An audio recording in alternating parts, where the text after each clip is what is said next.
Have you ever seen two headlines about the same country's economy that seem to tell completely different stories? That's exactly what's been happening in Nigeria.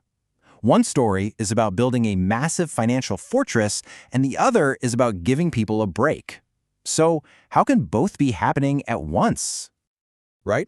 On one hand, you've got this huge financial win, and on the other, a decision to actually give up government income? It seems like a total contradiction. But believe it or not, there is a single, really fascinating strategy connecting them. Let's piece this puzzle together.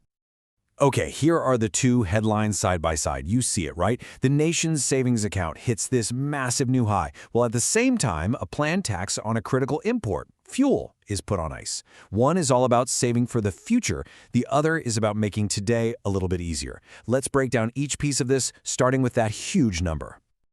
All right, first up, let's talk about the good news side of this equation. This incredible financial cushion that Nigeria has been building for itself. $46 billion.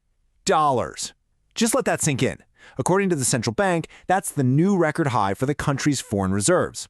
It's a huge milestone, no doubt, and it sends a really powerful signal about financial strength. But what are foreign reserves really? What do they actually do? Well, the easiest way to think about it is like a nation's emergency savings account. Seriously. But instead of being in the local currency, it's a giant stash of foreign cash. Things like US dollars, euros, you get the idea. This fund is absolutely critical for a country's economic health. So why does having this giant savings account matter so much? Well, for one, it's a massive shock absorber. If there's a global crisis or, say, oil prices suddenly tank, this fund helps protect the entire economy. It also helps keep the local currency, the naira, stable. It tells international investors, hey, we're a safe bet. And maybe most importantly, it guarantees the country can always pay for essential stuff it needs to import, like food and medicine. Basically, this is all about playing the long game for national security. Okay, so that's the long-term security plan. Now let's flip to the other side of the coin.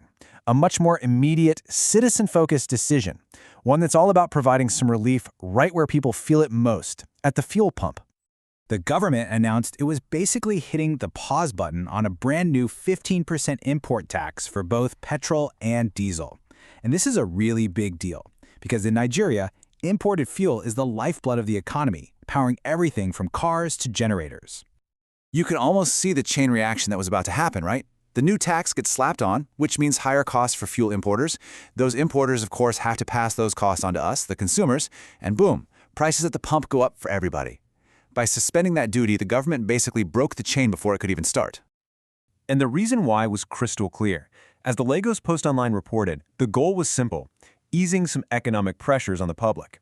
You know, with things like inflation making everyday life more expensive, this was a move aimed squarely at helping out the wallets of ordinary Nigerians. So, there we have it, our two seemingly opposite policies. One, saving billions for a rainy day, and two, giving up tax money right now. So how do they possibly fit together? Well, this is where we see the art of the economic balancing act. And here it is. This is the key to the whole story.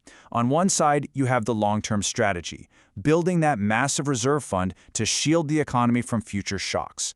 On the other, you have the short-term tactic, hitting pause on a tax to help people with the immediate cost of living. You see, they're not contradictory at all. They are two sides of the very same coin. So, now that we've connected the dots, what's the big takeaway here? What does this strategy really mean for the country's path forward? At the end of the day, running a national economy is all about trade-offs. It's a constant balancing act between the future and the present. And that strong $46 billion reserve fund, that plan for the future, is precisely what gives the government the confidence and the breathing room to provide relief today. It shows these aren't just random, conflicting moves. They're two deliberate parts of a single coordinated strategy to keep the country stable in the long run while also looking out for its people right now. And that, of course, brings us to the final, critical question. This strategy, this delicate dance, works right now. But giving up tax revenue can't last forever. So the real question becomes, how long can this balancing act be sustained before some much tougher choices have to be made? And that is a story worth watching.